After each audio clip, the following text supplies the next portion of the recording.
Good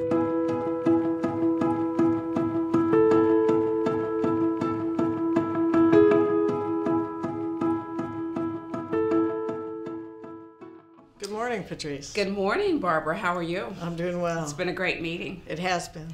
So there's been a lot of press lately about the federal court hearings and the CVS Aetna deal, and our AMA thoughts on that. Why is the AMA against this deal?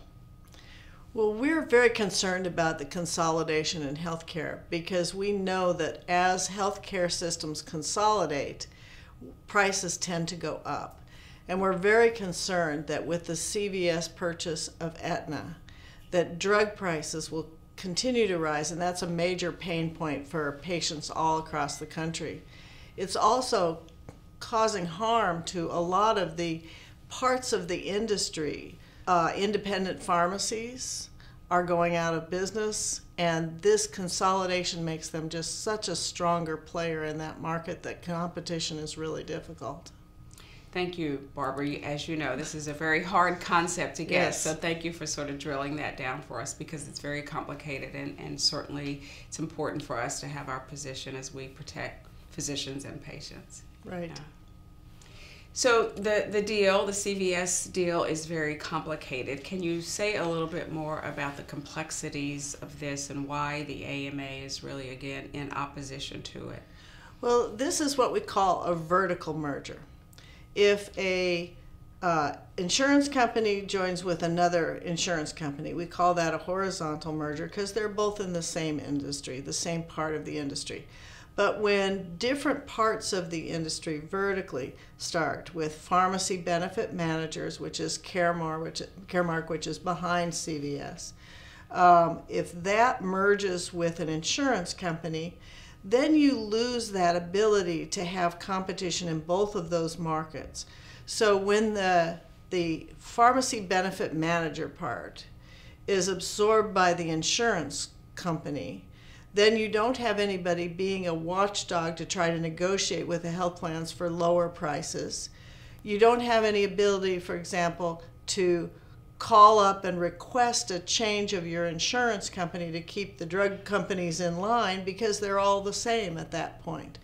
So we really want to make sure that we have different parts of this industry competing with one another because we feel that that will lower prices for physicians and patients to be able to get the care they need. Looks like we are in a bit of uncharted territory here with these vertical mergers. Well, vertical mergers have been going on for a while, but it's always been assumed that that would increase the efficiencies of the market. But we're learning that that is not what happens.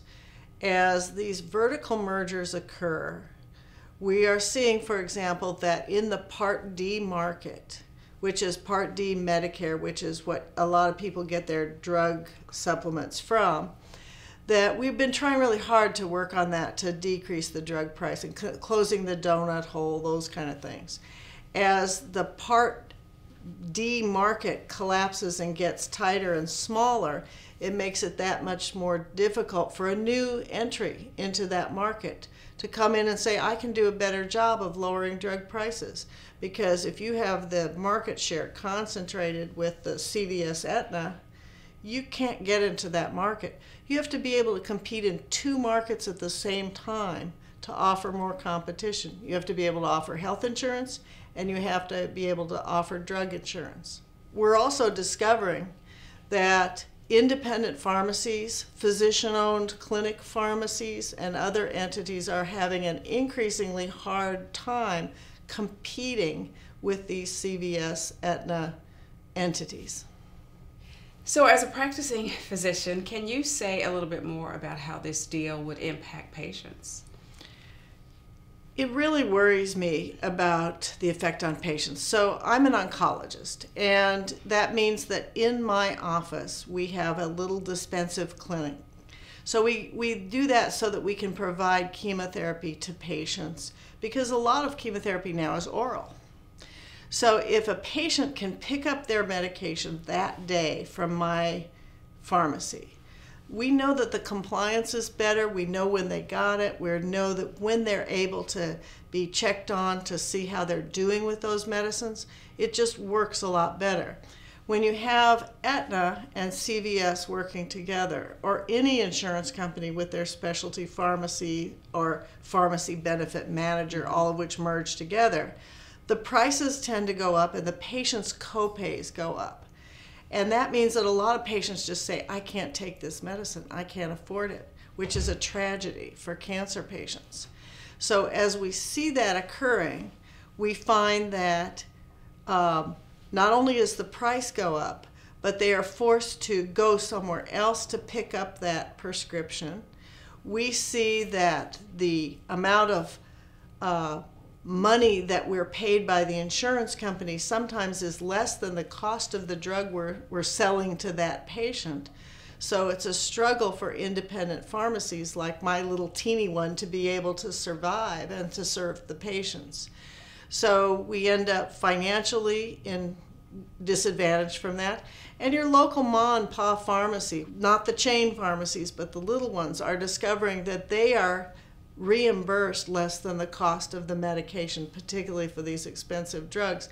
And as you get the pharmacy and the insurance company hooked together, I don't have anyone to complain to when the drug pricing goes up more than I know it should, and when patients can't get their drugs in a timely manner. For example, if we have someone who I write a prescription for and they can't walk down the hall and just pick it up because the insurance company requires that it go to their pharmacy benefit manager or their specialty pharmacy, then I don't know when they get that drug. I don't know if it's the right drug. I don't know if it's the right dose. And we don't know when to have the patient come back to see how they're tolerating it, because I've had patients come back and I didn't get the drug yet. So that's very, very frustrating for us. And I think hidden in all of your great points is that burden regarding the need to go to another location. At the surface, that may sound easy, but if you don't have transportation, perhaps you only have a small window of time off. So you're getting to an appreciation of the other determinants of health, the social determinants of health. Exactly. And if people can't afford the copays of these drugs anyway. And so as we see that occur, and we see these two entities working together to control those copays and increase those, it will become more unaffordable. And it puts more of the burden on the patient and the patient's family and the physician.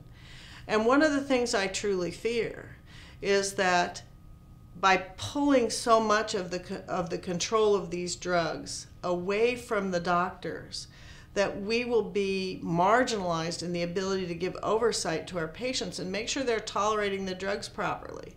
I would never allow, for example, intravenous chemotherapy to be given in the home by a nurse who was not trained in oncology, in how to safely administer these drugs. And people do sometimes react to them, and physicians have to be there on site to intervene. So I'm worried about the trend to pull the ability to manage chemotherapy away from the physicians and into a pharmacy and an insurance company. This isn't just oncology.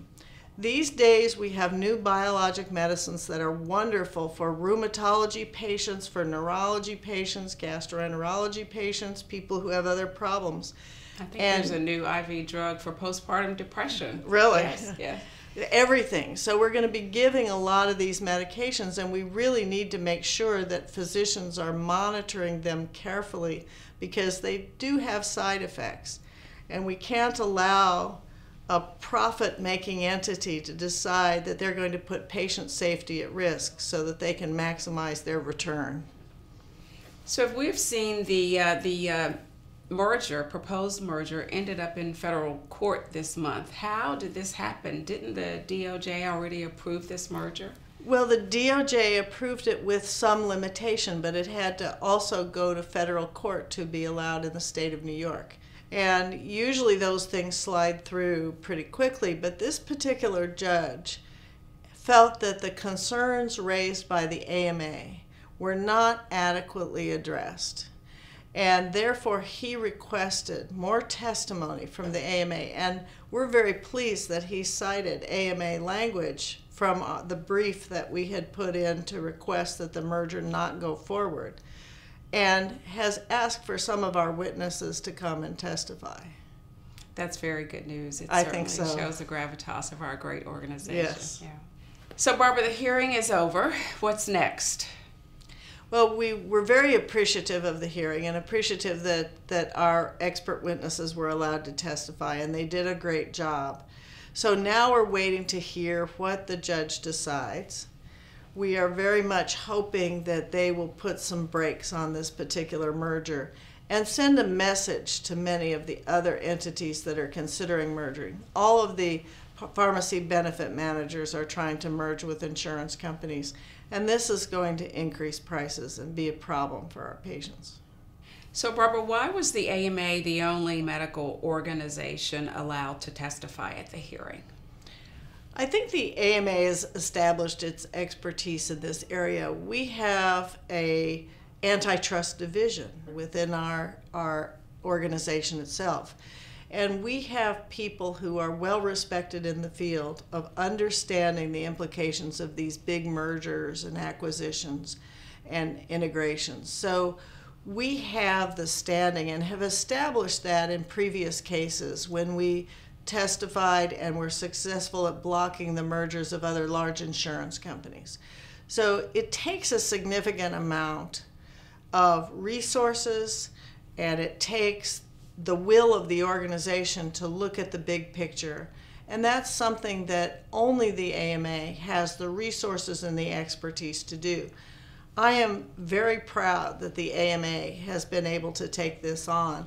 And as I've traveled the country as the president, I have found that many doctors come up and say thank you for taking on this issue that no specialty society and no state society really has the expertise or the resources to commit to.